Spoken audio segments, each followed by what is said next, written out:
Vaccinated. This is my 7th time here at Improv Mania, the only place I ever do stand-up comedy. Yes, that's right. I started coming here when Debbie, as you all know now, her uncle, Wally, very funny guy, performed here and talked us into it. And she only had one rule, and that was every time I come back, I have to do a new routine. She has to hear new jokes, and that was a fair rule.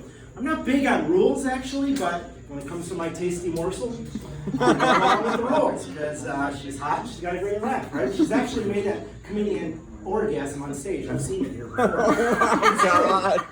But I will tell you, after I got married, I realized there's a lot of rules, and rules I never even knew existed. Like, do you know there's a rule for toilet paper, putting it on the spindle, the paper has to go over the top?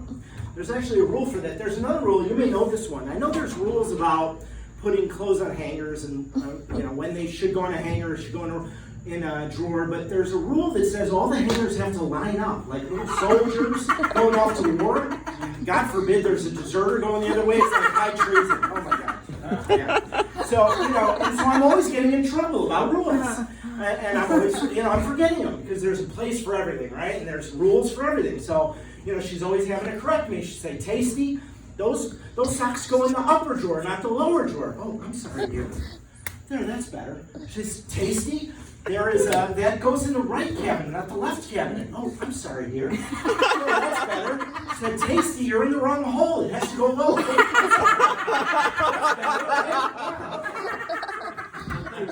And that one wasn't my fault, by the way. It was dark. How was I supposed to know she had turned over? Yeah, so I'm not big on rules, all right? But, and especially signs. There's signs everywhere that tell you, mostly things you shouldn't do, right? No spitting, no loitering, no jaywalking, no having sex in the car. Well, technically that one wasn't on a sign, but the officer did tell us it was a rule. Yeah, I don't have a lot of rules, but in our 32 years of marriage, I have one rule, and I said I am not going to do a couples massage. I'm not going to do it. We go to these fancy hotels where they have a spa. She says, "Come on, let's go do a couples massage." I'm like, you know what? That's almost like an orgy or swingers club. And she's like, "What are you talking about?" I'm like, "I'm sorry, massages are sexual. I don't care what you say." And I can imagine myself laying on that table in my skivvies, almost naked, and some pretty woman's rubbing me down, right, and lotion. She's laying next to me, and I'm feeling guilty, and I'm not going to be comfortable with that. And she said, "Well, you can ask for a guy." Not really better. And then she's laying next to me, and there's a good-looking guy there, a handsome guy, muscular, right? And he's rubbing her down, and I'm not going to join my massage because I'm going to be pissed off watching this. I'm not jealous. I'm not going to go with that. And then she says, "Oh, you don't have to worry about that because she always asks for a girl." Better. But you know what? I made the mistake of asking if I could just go watch. That's a wrong thing to say. Like I said, I'm not big on rules, but I will tell you that it's just, she's so beautiful. I have to go along with the rules. What can I say? So, anyway, I would say that I know that. Well, first of all, massages. Come on, massage parlor. Every guy's had the fantasy, right? You got, it's like you're thinking about, the girl's giving you a massage and they say, "Hey, for an extra $500, I give you a happy ending." But the problem is I always know the reality of it. I know what I would say. I would say, "Yeah, 500 plus half of everything." And when she's going to take half of everything, she's going to take half of everything. We're talking about my tasty treat now. Yeah.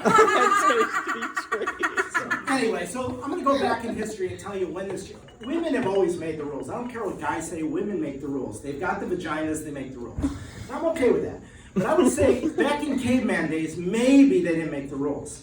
But at some point it changed. And I think a long time ago it changed. In fact, it changed at the time, I would say, about Moses, right?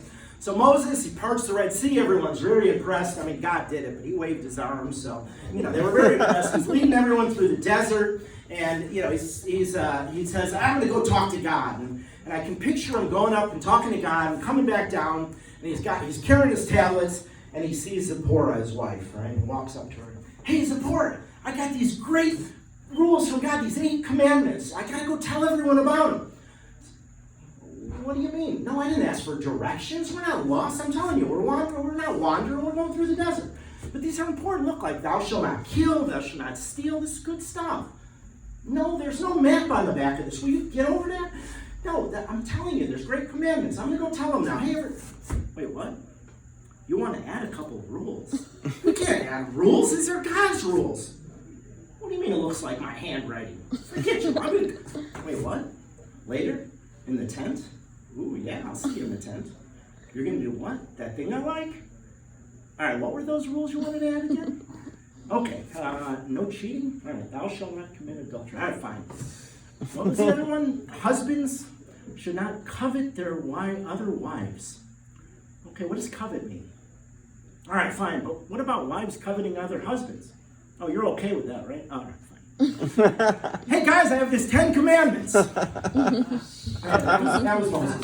All right, so I'm gonna just tell you that I got it, almost done here. I just got a couple things to go. One is I do agree that rules are important. I've raised children. I know that rules are important. In fact, the funny thing is, you come up with rules you never think you're gonna have to invent. Like, Johnny, you can't put your penis in the peanut butter. And then if you do, Johnny, you can't put it back in the cupboard. All right? All right, finally, I'm just gonna leave you with one rule I'd like you to think about. All right, now that the CDC has said we don't have to wear masks anymore, I can't tell who the assholes are. So if you could please wear those red MAGA hats, then I'll know. Thank you very much. I'm Tim Stitt.